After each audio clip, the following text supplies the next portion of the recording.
السلام علیکم دوستو، آپ دیکھ رہے ہیں اردو داستان۔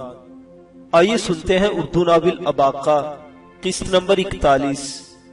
اس اردو ناول کی سابقہ اقساط سننے کے لیے ڈسکرپشن میں دیے گئے لنک پر کلک کریں۔ مزید ویڈیوز کے لیے ہمارے چینل اردو داستان کو سبسکرائب کریں۔ شکریہ۔ یورپ کی آواز سن کر جب امامہ پوش نے مڑ کر دیکھا تو اباقہ گھوڑے پر سوار تھا اور اس کے سینے کی پٹی پر خون کے بڑے بڑے دھبے نمودار ہو رہے تھے اور گندمی چہرہ ہلدی کی طرح زرد تھا۔ امامہ پوش حیران کھڑا تھا۔ اباقہ نے بلند آواز سے کہا، سلطان، آپ 5 روز بعد کہہ رہے ہیں، میں اس وقت بھی گھوڑے پر بیٹھ سکتا ہوں۔ سردار یورق دیکھ رہا تھا۔ اباقہ کے لہجے میں مخصوص ضد اوت کر آئی ہے۔ اباقہ کی طبیعت میں ایک عجیب طرح کا اڑیل پن تھا، لیکن اس اڑیل پن یا ہٹ دھرمی میں ایک نہایت پیاری سی معصومیت بھی شامل رہتی تھی۔ یہی انداز تھا جس پر اس نے بالآخر مارینا کو جیت لیا تھا اور وہ قراقرم سے اس کے ساتھ چلی آئی تھی۔ امامہ پوش نے غیر یقینی نظروں سے اباقہ کی طرف دیکھا۔ اس کے زخموں کی حالت اسے جنبش کی اجازت نہیں دیتی تھی، لیکن وہ اپنی جگہ سے اٹھ کر نہ صرف گھوڑے پر سوار ہو گیا تھا بلکہ اب طاق پر بھی آمادہ نظر آتا تھا۔ امامہ پوش وہیں کھڑا غصے اور پریشانی کی ملی جلی کیفیت میں اس عجیب و غریب جنگلی کو دیکھتا رہا۔ پھر اس نے لگامیں کھینچی اور گھوڑے کو واپس موڑ لیا۔ اباقہ کے سامنے پہنچ کر وہ بولا، سچ بچا، کون ہے اور کیا چاہتا ہے؟ اباقہ نے اسی بے لچک لہجے میں کہا، میں آپ کا غلام ہوں اور غلامی چاہتا ہوں۔ جہاں جا رہے ہیں مجھے بھی ساتھ لے جائیں، بس یہی میری آرزو ہے۔ امامہ پوش گھوڑے سے اتر آیا۔ اباقہ نے بھی پاؤں زمین پر اتارا۔ یورق نے جلدی سے آگے بڑھ کر اسے سہارا دیا۔ تینوں ایک بار پھر درختوں کے نیچے آ بیٹھے۔ امامہ پوش نے پوچھا، تو شادی شدہ ہے نوجوان؟ نہیں، اباقہ نے کراہتے ہوئے کہا، میں اس دنیا میں تنہا ہوں اور اس تنہائی نے مجھے دلیر کر دیا ہے، کیونکہ میرے بعد آنسو بہانے والا کوئی نہیں۔ آپ بلا خوف مجھے ہر مقتل میں ساتھ رکھ سکتے ہیں۔ نہیں نہیں، امامہ پوش نے نہایت کرب انگیز انداز میں اپنا سر دائیں بائیں ہلایا۔ نہیں نوجوان، میں بہت خون پی چکا ہوں، بہت ماؤں کو بے اولاد اور بہت بچوں کو یتیم کر چکا ہوں۔ اب مجھ میں حوصلہ نہیں رہا۔ اباقہ نے کہا، کیا کہہ رہے ہیں سلطان؟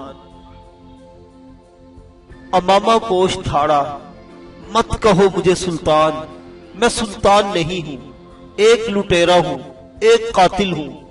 ان گنت گھروں میں نقب لگائی ہے میں نے اور اس کے بدلے لاشیں دی ہیں، معذور اور اپاہج نوجوان دیے ہیں، بھوک، غریب الوطنی اور مایوسی دی ہے۔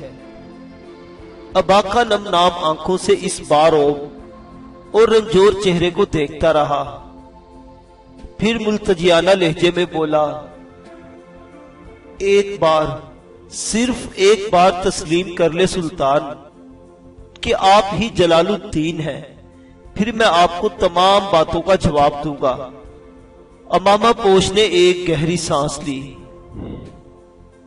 ایک نظر نیلگو آسمان کی طرف دیکھا اور بولا، ہاں، تیرے سامنے جو بے یار و مددگار شخص بیٹھا ہے، جس کے پاس ڈھنگ کی تلوار بھی نہیں، سلطان جلال الدین ہی ہے۔ اباقہ ایک لمحہ ضائع کیے بغیر جھکا اور اپنا سر سلطان جلال الدین میں قدموں میں رکھ دیا۔ پھر اپنی اشک بار نگاہیں اٹھا کر بولا، اے سلطان مجھے اپنے ساتھ لے چل۔ سلطان جلال الدین اپنی جگہ سے اٹھا اور چند قدم چل کر بولا، نہیں نوجوان، اب مجھ میں مزید لاشیں دیکھنے کا حوصلہ نہیں رہا۔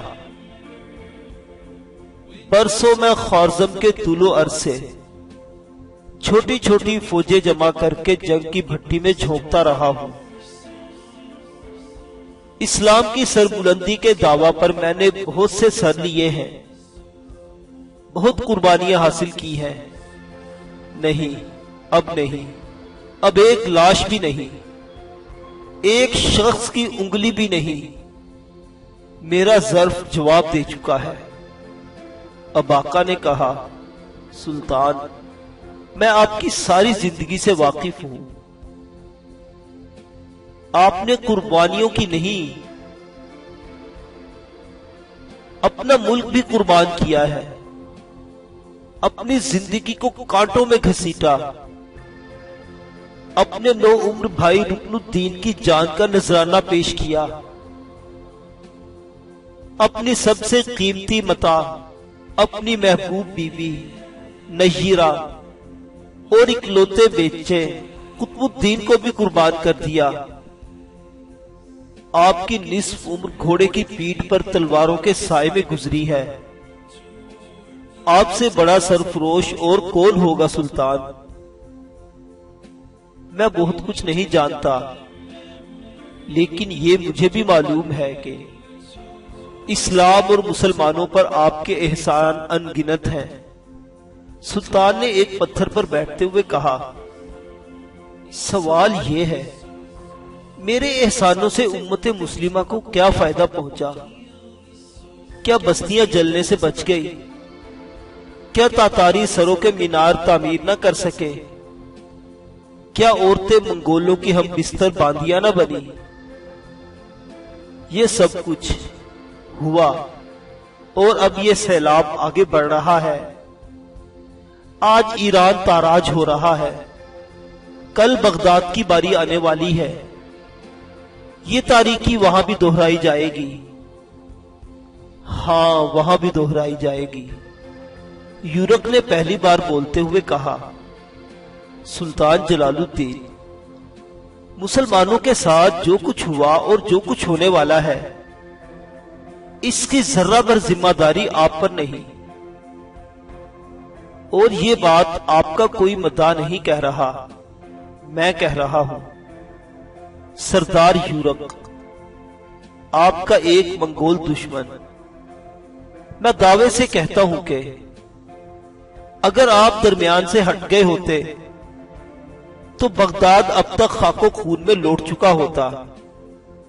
اباقا خود کو گھسیٹتا ہوا ایک بار پھر سلطان کے قدموں میں آ بیٹھا، ہم دونوں تمہارے ساتھ جائیں گے سلطان۔ سلطان جلال الدین نے کہا، میری منزل بڑی کٹھن ہے نوجوان، وہاں آدمی جا سکتا ہے واپس نہیں آ سکتا، تم اسے موت کی منزل بھی کہہ سکتے ہو۔ موت کا نام نہ لو آقا، یہ زندگی تمہارے نام ہو چکی۔ سلطان جلال الدین نے پریشان نظروں سے اباقا کا چہرہ دیکھا، پھر بولا، مجھے سوچنے دو، مجھے سوچنے دو نوجوان۔ وہ ایک تاریک رات تھی، شیر کی کھال جو یورک نے بڑی مہارت سے اتاری تھی ایک درخت پر لٹک رہی تھی۔ شیر خوارزم پر حملہ کرنے والا شیر مقام عبرت پر تھا۔ آگ کا الاؤ جلا کر وہ تینوں قریب قریب بیٹھے تھے۔ شولوں کا عکس سلطان جلال الدین کے چہرے کو شاہانہ آب و تاب دے رہا تھا۔ اس کی آنکھیں کسی گہری سوچ میں گم تھیں،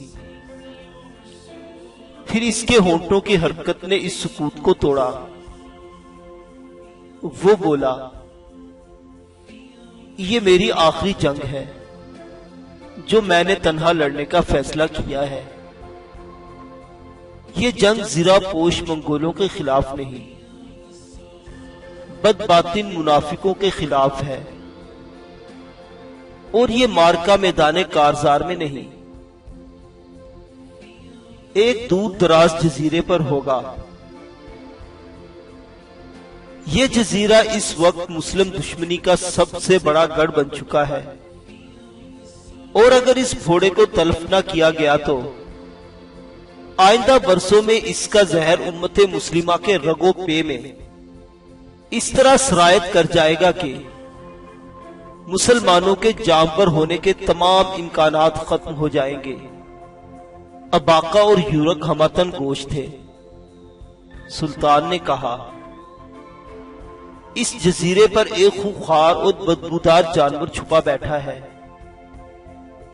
ہاں، میں اس شخص کو جانور ہی کہوں گا۔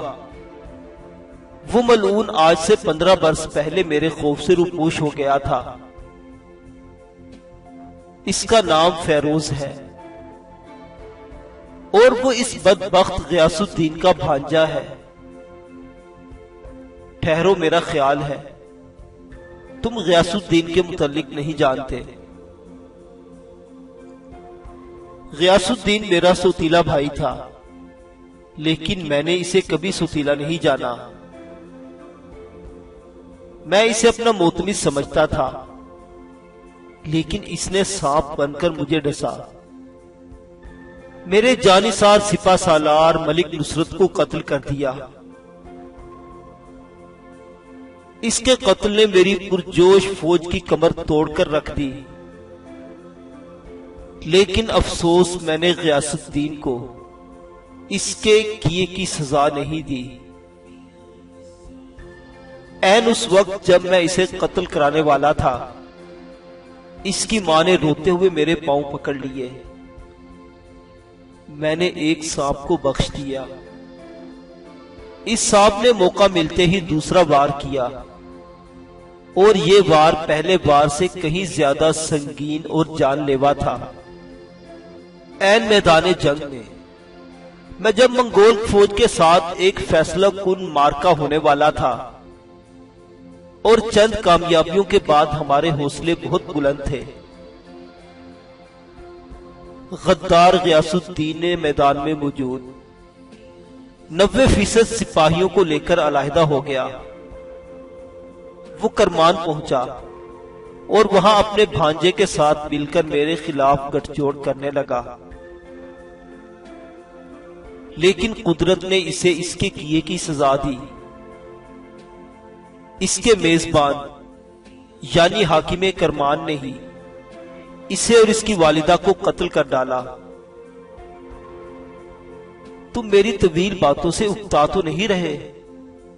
نہیں سلطان، اباقہ جلدی سے بولا، آپ کی باتیں ختم ہو جائیں گی، لیکن ہمارے کان پھر بھی ترستے رہیں گے۔ سلطان نے الاؤ کے شعلوں کو گھورا اور بولا، جس وقت غیاث الدین جہنم واصل ہوا، فیروز کرمان کے مشرق میں ایک چھوٹے سے شہر کا والی تھا۔ مجھے معلوم ہوا کہ اس کے پاس چنگیز خان کے پیغمبر آتے ہیں۔ میں نے اسے جواب طلبی کے لیے اپنے پاس بلایا، لیکن اس نے میرے حکم کی کوئی پرواہ نہیں کی۔ مجبوراً مجھے اس کی سرکوبی کے لیے جانا پڑا۔ میری آمد کی اطلاع سن کر وہ اپنے محل سے فرار ہو گیا۔ شہر کے لوگوں سے معلوم ہوا کہ والی شہر ایک بے دین اور سنکی نوجوان ہے۔ کچھ لوگ اسے بہت اچھا اور کچھ بہت برا کہتے تھے۔ اس نے اپنے والد کو، جو اس کے برعکس ایک نہایت دیندار شخص تھا، گوشہ نشین کر رکھا تھا۔ میں اس کے باپ سے ملا۔ مجھے یاد ہے اس نے ہاتھ جوڑتے ہوئے کہا تھا، سلطان، میرے بیٹے کو قتل کر دو۔ میری بیوی نے بچے کے روپ میں ابو جہل کو جنم دیا ہے، پیدائش کے بعد جب اس کے کان میں اذان دی جا رہی تھی، اس نے دونوں ہاتھوں سے کان ڈھانپ لیے تھے۔ اب وہ اسلام اور اسلامی شاعر کا برملا مذاق اڑاتا ہے اور اپنے دہریے پن پر فخر کرتا ہے، لیکن مجھے اس کے دہریے پن سے خوف نہیں، اس کی خداداد صلاحیتوں سے خوف ہے۔ وہ بلا کا ذہین اور شاطر ہے۔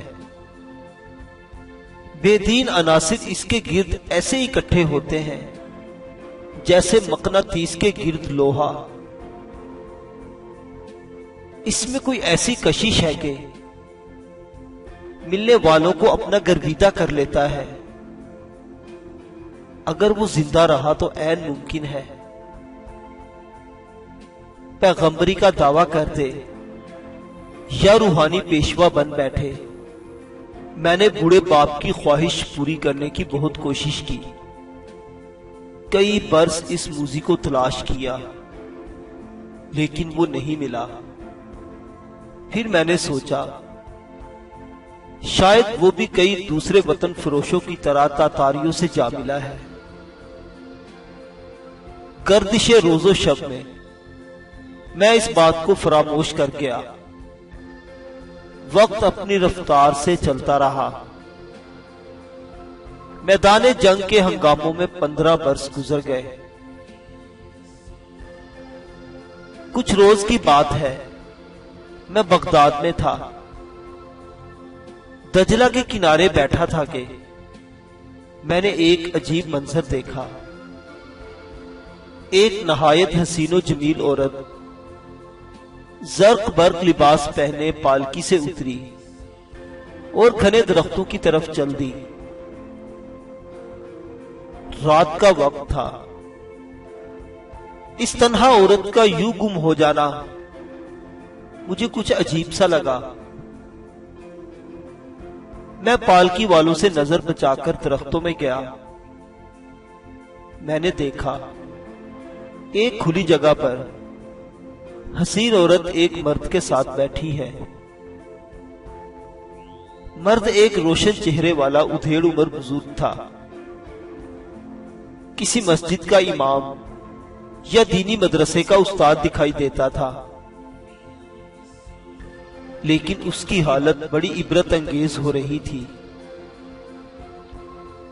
وہ عورت کے دونوں ہاتھ تھامے منتیں سماجتیں کرنے میں مصروف تھا۔ اس کی باتوں سے ظاہر ہو رہا تھا کہ اس عورت کی وجہ سے اس کی تمام عزت خاک میں مل چکی ہے۔ وہ اپنے حلقہ ارباب میں کسی کو منہ دکھانے کے قابل نہیں رہا۔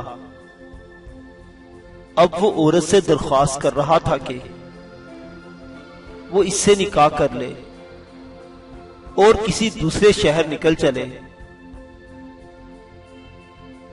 عورت ناز و انداز دکھانے میں مصروف تھی اور اپنی مجبوریوں کا تذکرہ کر رہی تھی۔